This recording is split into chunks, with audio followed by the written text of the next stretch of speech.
तो फ्रॉग का नाम ऐसा लगता है कि टाइगर हो, राना टिग्रिना, राना टिग्रिस, ठीक है, बट है वो फ्रॉग। तो फ्रॉग जो इंडिया का है वो है राना टिग्रिना, एंड ये कोल्ड ब्लडेड होते हैं क्योंकि ये रेप्टाइल्स एम्फीबियंस में से क्या है, एम्फीबियंस और रेप्टाइल्स दोनों कोल्ड ब्लडेड होते हैं। क्या होते हैं? कोल्ड ब्लडेड, यानी they can not maintain their own body temperature. ऐसे ऑर्गेनिज्म को पॉलीकिलोथर्मस भी बोलते हैं। क्या बोलते हैं? पॉलीकिलोथर्मस, कोल्ड ब्लडेड ऑर्गेनिजम्स, ठीक है। अच्छा, frog show mimicry as a tool for protection. Mimicry का मतलब होता है कि अपने आसपास की चीजों का रंग ले लेते हैं, जैसे टोड्स भी करते हैं कि अपने आसपास के जिस चीजों का कलर उनकी बॉडी पे होता है तो वो दिखाई नहीं देते, जैसे फॉर एग्जाम्पल ग्रास में दिख रहे हैं। हाँ, मिमिक्री माने उनका कलर ही बॉडी का ऐसा होता है जो उनके एनवायरनमेंट जैसा हो, तो कैमोफ्लेज हो जाते हैं, ठीक है, चेंज नहीं करते, पर उनकी बॉडी का नेचुरल कलर ही वही होता है जो उनकी एनवायरनमेंट का होता है। हाँ। वो अपने सेल्स के अंदर से एमिशन करता है, अपने कलर चेंज कर लेता है, जैसे अपनी स्किन को भी चेंज वो कर लेता है, शिफ्ट, और उसकी वजह से वेवलेंथ ऑफ लाइट जो वहाँ से आ रही होती है वो चेंज हो जाती है। अभी बताता हूँ। अरे देखो, during summers the frogs live in summer sleep, जिसे बोलते हैं एस्टिवेशन। तो गर्मियों में ये सो जाते हैं, समर स्लीप करते हैं, एस्टिवेशन। ड्यूरिंग विंटर दे हाइबरनेट, गर्मियों में ये समर स्लीप करते हैं जब ज़्यादा गर्मियाँ हो जाती है, और विंटर्स में विंटर स्लीप करते हैं, हाइबरनेशन, ठीक है। तुम इनसे जेलस मत हो, मुझे पता है तुम्हें भी ऐसी जिंदगी चाहिए, रजाई में सो जाए सर्दियों में और गर्मियों में एसी में बैठे रहे। एनीवेज, पर ये फ्रॉग मॉर्फोलॉजी कैसी है फ्रॉग की? इसकी मॉइस्ट स्किन होती है, स्लिपरी टू टच। क्यों? अगर कभी टच किया हो तो उसको पता चलेगा उसके ऊपर म्यूकस होता है। क्या होता है? म्यूकस, तो वो स्लिपरी टू टच रहेगा। इसकी डॉर्सल साइड, डॉर्सल माने पीछे वाली साइड, पीछे वाली साइड माने बैक साइड। डॉर्सल साइड पे ऑलिव ग्रीन कलर होता है और डार्क इरेगुलर स्पॉट्स होते हैं, ठीक है। अच्छा, body on the ventral side अगर उठा के सामने से देखो तो येलो कलर के होंगे। कौन से कलर के होंगे? पेल येलो कलर के होंगे, पीछे से ग्रीन, आगे से येलो, ठीक है। अ पेयर ऑफ नॉस्ट्रिल्स, यहाँ पे नॉस्ट्रिल्स है सांस लेने के लिए, एंड आईज आर बल्ज्ड, उसकी आंखें बाहर निकली रहती हैं, but covered by a nictitating membrane, उसकी आईज के ऊपर एक मेम्ब्रेन होती है, जैसे हमारे आईलिड्स होती है ना आंखों को बंद करने के लिए, उसके ऊपर आईलिड्स तो नहीं पर एक मेम्ब्रेन होती है जिसे बोलते हैं निक्टेटिंग मेम्ब्रेन, ठीक है। और अगर हम बात करें, these membrane protect the eyes when frog is under water. तो what is the function of nictitating membrane? हम बोलेंगे to protect the eyes of the frog when under water. हाँ, दिखाई देते हैं, हाँ, गॉगल्स की तरह है, जैसे स्विमिंग की गॉगल्स होते हैं ना, हाँ, आंखें भी अलग सी होती है। These ears are represented by tymphanum। किससे रिप्रेजेंट किए जाते हैं? टिम्फैनम। टिम्फैनम यानी ईयर्स की जगह इनके पास ईयर कैनाल्स होते हैं जिन्हें बोलते हैं टिम्फैनम। हमारे अंदर भी होता है टिम्फैनम, पर वो अंदर की साइड होता है। तो इनके बाहर से कोई ईयर दिख रहे हैं, बस इनके अंदर एक कैनाल है अंदर जिसे बोलते हैं टिम्फैनम, और उसके ऊपर एक मेम्ब्रेन है जिसे बोल रहे हैं टिम्फैनिक मेम्ब्रेन। क्लियर है ये पॉइंट?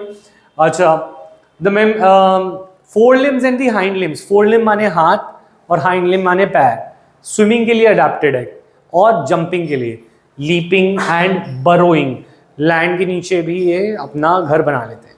तो इनके four limbs and hind limb कैसे अरेंज्ड है, कैसे अडेप्टेड है, ताकि ये स्विम कर पाए, वॉक कर पाए, जंप कर पाए और बरो कर पाए। इनके हाथ कुछ इस तरीके से बने हैं, हाथ पैर, ठीक है। अच्छा, हाइंड लिम्स हैव 5 डिजिट्स। इनके भी 5 उंगलियां हैं, ठीक है। They have 5 digits and hind limbs are large and more muscular than fore limbs. मतलब हाथ ज्यादा मस्कुलर होते हैं। देखो डंबल इसका दिख रहा है, ये मसल, इसके फोर लिम्स में इतनी मसल्स नहीं। हाँ, जिम फ्री होता है, बहुत स्क्वाट्स लगाता है। एनीवेज, तो नहीं, इस मस्कुलर हाथ होते हैं इसके ज़्यादा। सर इसके तो 4 हाथ होते हैं और 5 4 हाथ कहाँ होते हैं? ये 1 2 4 हाथ, सर 4 4 फिंगर्स नहीं 5 लिखा है। सर 4 होती है इसकी। 1 2 3 4 4 होती है, पीछे 5। आगे 4 पीछे 5, ठीक है। हाइंड लिम्स है 5 डिजिट, हाइंड लिम्ब के पास कितने डिजिट्स हैं? 5, और आगे 4 पीछे 5 है, ठीक है। 1 2 3 4 5।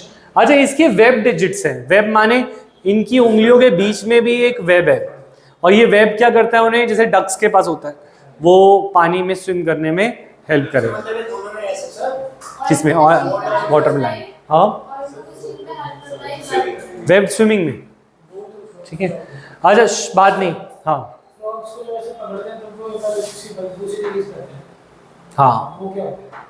पता नहीं, पर पॉइंट इज दिस कि वो तो वैसे भी हो सकते हैं, नॉर्मल स्मेल भी हो सकते हैं, पर अलग अलग फ्रॉग्स अलग अलग टाइप के होते हैं। ये नॉर्मल फ्रॉग्स फ्रॉग्स करते हैं ऐसे, नॉर्मली भी करते हैं। तो वो प्रेडेटर्स को बचाने के लिए वो कोई केमिकल रिलीज करते होंगे, उसका नाम तो मुझे नहीं पता, सर्च करोगे तो मिल जाएगा। अच्छा, इनकी सेक्सुअल डायमॉर्फिज्म होता है, माने मेल और फीमेल अलग दिखाई देते हैं। कैसे दिखाई देते हैं? अलग, मेल अलग दिखाई देता है और फीमेल अलग दिखाई देता है। और डायमॉर्फिज्म होता है डिफरेंस हो मेल और फीमेल्स की अपीयरेंस में। जैसे एनालिडा में होता था, राउंड वॉर्म में एक लंबा होता था फीमेल, और मेल वॉर्म जो होता था छोटा होता था, राइट? तो भी सेक्सुअल डायमॉर्फिज्म था। अच्छा, साउंड प्रोड्यूसिंग वोकल सैक, तो ये जो अपनी गले से आवाज निकालते हैं, इनके पास साउंड प्रोड्यूसिंग वोकल सैक होते हैं, और कोपुलेटरी पैड्स होते हैं ऑन दी फोर लिम्ब। क्या चीज? नक्शल नहीं, कहाँ पे है? कौन से वाले? ये कॉपुलेटरी पैड्स, ये फीमेल को ग्रैब करने के काम आते हैं। हाँ, तो जब कॉपुलेशन कॉपुलेटरी के टाइम पे इनके पास कॉपुलेटरी पैड्स है, ठीक है। अब मेल फीमेल में जब कॉपुलेशन होता है तब उसके काम होता है, सेक्सुअल एक्टिविटी तब उस टाइम, हाँ ग्रिप, ठीक है। नेक्स्ट, अगर हम बात करें डाइजेस्टिव सिस्टम, अब आते हैं एनाटॉमी में। किस पे आ रहे हैं? एनाटॉमी। एनाटॉमी क्या होता है? एलिमेंट्री कैनाल, यानी कि इसका डाइजेस्टिव कैनाल शॉर्ट है, लंबा नहीं है। हर्बीवोर्स का याद है लंबा होता था, जैसे डियर वगैरह हम बोलते थे they have a longer alimentary canal, पर इनका एलिमेंट्री कैनाल क्या है? छोटा है, ठीक है। अच्छा, it is composed of buccal cavity, buccal cavity माने माउथ, फिर फेरिंक्स जो नॉर्मल जो कॉमन एरिया होता है for the air and mouth, food और एयर के लिए जो कॉमन एरिया होता है उसे क्या बोलते हैं? फेरिंक्स। हमारे पास भी ईसोफेगस, इनके पास भी स्टमक है, हमारे पास भी, इनके पास इंटेस्टाइन और रेक्टम, तो हमारे ही रिलेटिव्स हैं दूर के। तो फ्रॉग्स में भी वर्टिब्रेट, हाँ कौन सा? बकल कैविटी, रेक्टम आउट, जिससे एनस से पहले वाला एरिया जो होता है रेक्टम, जिससे डाइजेस्टिव वेस्ट को बाहर निकालते हैं बॉडी से, ठीक है। अच्छा, rectum opens out by cloaca, तो यहाँ पे एक डिफरेंस है ह्यूमंस और मैमल्स और इनमें। हमारा जो रेक्टम है वो आउटसाइड ओपन होता है थ्रू एनस, पर इनका एक चैम्बर में ओपन होता है, that is called the cloaca. तो एनस ये एरिया में ये एक चैम्बर है जिसे क्या बोल रहे हैं? क्लोएका। पहले रेक्टम कहाँ पे ओपन होता है? क्लोएका में, ठीक है। अच्छा, लिवर बाइल प्रोड्यूस करता है, हमें पता है हमारा भी लिवर, हमारे में नहीं होता, फ्रॉग में होता है। हमारे अंदर भी लिवर बाइल प्रोड्यूस करता है, इनके अंदर भी लिवर बाइल प्रोड्यूस करता है। पैंक्रियास, पैंक्रियाटिक जूस, और digestive systems are present in the pancreatic juice. Same चीजें हमारे अंदर होती हैं, पढ़ा हुआ है कि नहीं? ट्रिप्सिन और एंजाइम्स वगैरह होते थे जो पैंक्रियास से रिलीज करता था। अच्छा, इसके पास बाइलोब टंग है, इसकी टंग में 2 लोब्स दिखाई देते हैं। क्या दिखाई देते हैं? 2 लोब्स, और इसकी टंग लंबी होती है सो दैट वो मच्छर को पकड़ सके, ठीक है। अच्छा, हाँ हाँ, वो टोड की होती थी ना, टोड जो लंबे वो रखता है, टोड भी इसके रिलेटेड है पर फ्रॉग से अलग होते हैं। अच्छा, गैस्ट्रिक जूसेस कौन कौन से होते हैं? HCl हमारी स्टमक में भी होता है, इनके में भी, तो इजी है ये सब चीजें। डाइजेशन ऑफ फूड कहाँ पे शुरू हो जाता है? स्टमक में पार्शियल डाइजेशन शुरू हो जाता है, जैसे हमारी बॉडी में होता था, ठीक है।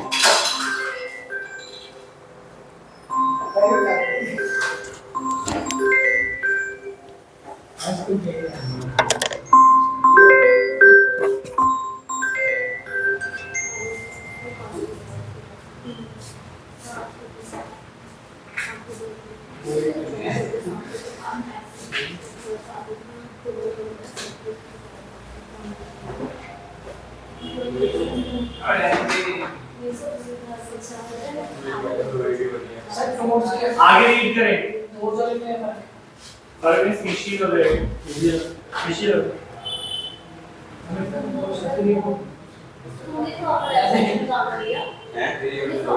और इसलिए डाउन पकड़ के नीचे का स्टिचिंग की ना बंदा मर गया ट्राई कर रहे थे उसके ऊपर पता है भाई मुझे बायो की नहीं मेरे को करती है वैसे ही ऐसे बड़े काम देखते हो चल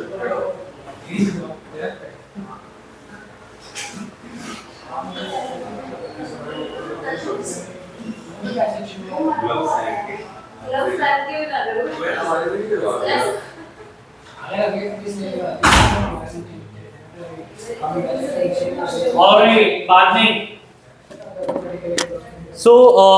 इनके पास पैंक्रियाटिक जूस होते हैं जो कार्बोहाइड्रेट प्रोटीन को डाइजेस्ट करते हैं, हमारे अंदर भी होते थे। लाइपेज अमाइलेज, पैंक्रियाटिक अमाइलेज होता था हमारे अंदर, और ट्रिप्सिन जो प्रोटीन को करता था। ठीक है, फाइनल डाइजेशन हमारे अंदर क्या होता था?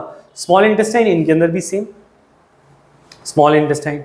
अच्छा, क्या इन हमारी वॉल्स में फिंगर लाइक प्रोजेक्शंस होती थी? विलाय क्या होती थी?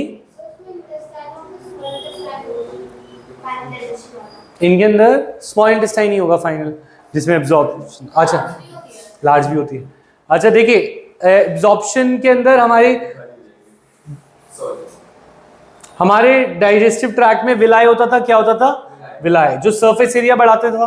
वैसे इनके पास भी है, पर इन्होंने विलाय नहीं बोला, बस बोला numerous finger like folds are present in the inner wall. These are लिखा है, these are called villi and microvilli. ठीक है, and they facilitate absorption of food. हाँ कोई बात नहीं, कल अभी उछलते हुए जाइएगा। ठीक है, अच्छा तो रेक्टम से अनडाइजेस्टेड फूड बाहर आ जाता है, तो कोई दिक्कत तो नहीं अभी तक? आगे अभी हमने सिर्फ डाइजेस्टिव ट्रैक्ट पढ़ा है, अब चीजें चेंज होंगी। डाइजेस्टिव ट्रैक्ट सिमिलर है पर रेस्पिरेशन सिमिलर थोड़ा नहीं है। Frog respire through lungs on the land, हवा में किससे रिस्पायर करते हैं? लंग से। पर जब वो पानी में हो तो exchange of gases takes place through their skin. Exchange माने ऑक्सीजन आता कहाँ से है? स्किन से। CO2 जाता कहाँ से है? स्किन से। नहीं, हाँ वाटर के अंदर स्किन से। अच्छा, there are pair of pink coloured sac like structures. Lungs कैसे दिखाई देते हैं? ये पेयर्ड होते हैं और पिंक कलर के लंबे लंबे स्ट्रक्चर्स हैं। इसको देखें डायग्राम में, तो देखो लंग्स दिख रही हैं, ये रही।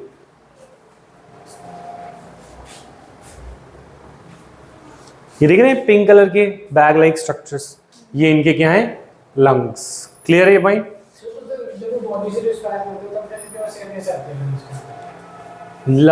एयर वाटर में होती है ना, ऑक्सीजन डिजोल्व, तो वो डिजोल्व ऑक्सीजन ले लेते हैं। लंग्स में तो ले ही नहीं रही, बॉडी में ले रहे हैं ना।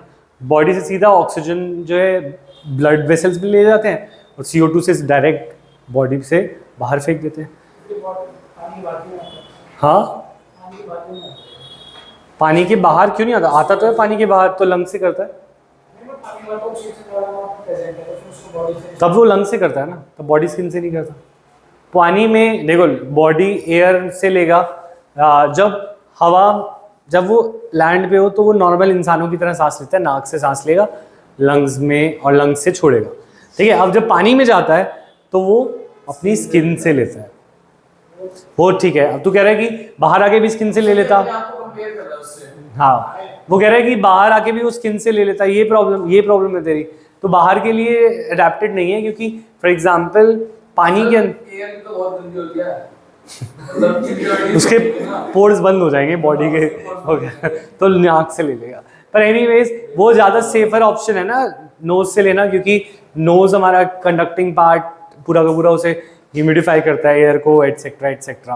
तो जब वो वाटर में है तब वो प्रेशर डिफरेंस की वजह से ले लेता है ऑक्सीजन से, पर बाहर तो हवा ही हवा है, तो उसको लंग से ही लेना। देखना पड़ेगा कि एग्जैक्ट रीजन क्या है। पर कोई भी इंसान, ऐसे तो कोई ऑर्गेनिज्म ही नहीं है सिवाय ये कॉकरोचेज वगैरह जो अपनी ट्रैकियल ट्यूब से करते हैं। कॉकरोचेज पर डायरेक्ट स्किन से तो हवा में कोई करता ही नहीं, क्योंकि हवा में प्रेशर ही इतना ज़्यादा नहीं है, पानी में तो प्रेशर फिर भी ज़्यादा होता है जो बॉडी के अंदर वो डिफ्यूज़ और आउट ऑफ वो कर सकते हैं, क्योंकि एयर के अंदर मॉलिक्यूलर गैप्स ज़्यादा है तो प्रेशर कम है, वाटर में प्रेशर ज़्यादा होता है, तो may be this might be the reason. Anyways, तो एस्टिवेशन और हाइबरनेशन में गैसियस एक्सचेंज स्किन के थ्रू ही होता है। तो कह रहे हैं जब वो एस्टिवेशन में हो या हाइबरनेशन में हो तो वो स्किन से करता है एस्टिवेशन। हाँ, वो लैंड वाटर के पास करता होगा, वो पता नहीं कहाँ पे करता है एस्टिवेशन, समर स्लीप, ठीक है, पानी के आसपास ही करता होगा, जो शैलो वाटर होगा वहीं पे ही करता होगा, बिना पानी के तो उसका कोई पॉइंट ही नहीं है, ठीक है।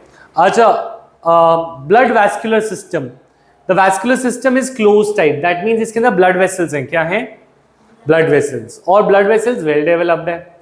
इसके पास लिम्फ भी है, हमारे पास भी एक और ब्लड वेसल होती है ना लिम्फ, जो कंडक्ट करती है, हमें पता है जो लार्जर प्रोटीन्स होते हैं और जो टिश्यू फ्लूइड होता है वो हमारी बॉडी से कौन कलेक्ट करता है, ब्लड वेसल कलेक्ट नहीं करती, लिम्फ करती है। तो हमारे पास भी दो तरह की वेसल्स होती हैं, एक होती है ब्लड वेसल्स का सिस्टम, आर्टरीज और वेन्स का, एक होता है लिम्फेटिक सिस्टम जो लिम्फ वेसल्स बनाती हैं। तो इनके पास भी लिम्फ वेसल्स हैं, लिम्फ चैनल्स हैं और लिम्फ नोड्स हैं। लिम्फ नोड्स का फंक्शन इम्यूनिटी में भी होता है, हमारी बॉडी में फाइटिंग करना लिम्फोसाइट्स का काम है, जो कि लिम्फेटिक सिस्टम में बनता है। हार्ट इसकी अपर बॉडी के चैम्बर में प्रेजेंट है, कहाँ पे प्रेजेंट है, अपर बॉडी चैम्बर में। तो हार्ट के 3 चैम्बर होते हैं, तुम्हें याद होगा हमारे अंदर 4 चैम्बर है और क्रोकोडाइल में 4 चैम्बर है, पर बाकी सारे रेप्टाइल्स और एम्फीबियंस में कितने चैम्बर्ड हार्ट होता है, 3 चैम्बर्ड हार्ट होता है। तो ये बाकियों की तरह 3 चैम्बर्ड है। इनके अंदर आर्ट्रियम एक होता है और वेंट्रिकल 2 होते हैं, यानी कि आर्ट्रियम एक ही है सिंगल और वेंट्रिकल 2 है। आर्ट्रियम दो आर्ट्रियम और एक वेंट्रिकल, तो आर्ट्रियम 2 है और वेंट्रिकल 1 है। तो पंपिंग एक ही साइड से होती है पर रिसीव 2 एंड्स पे होता है, क्योंकि आर्ट्रियम में ब्लड रिसीव किया जाता है और वेंट्रिकल से पंप किया जाता है, ठीक है, मिक्स होता है, तो इसीलिए कम एफिशिएंट है एज कम्पेयर टू ह्यूमंस, तभी तो उसे सोना पड़ता है। हमारे अंदर ये एनर्जी लॉस नहीं होता तो हम कम खाने में और कम उस पर भी काम कर लेते हैं।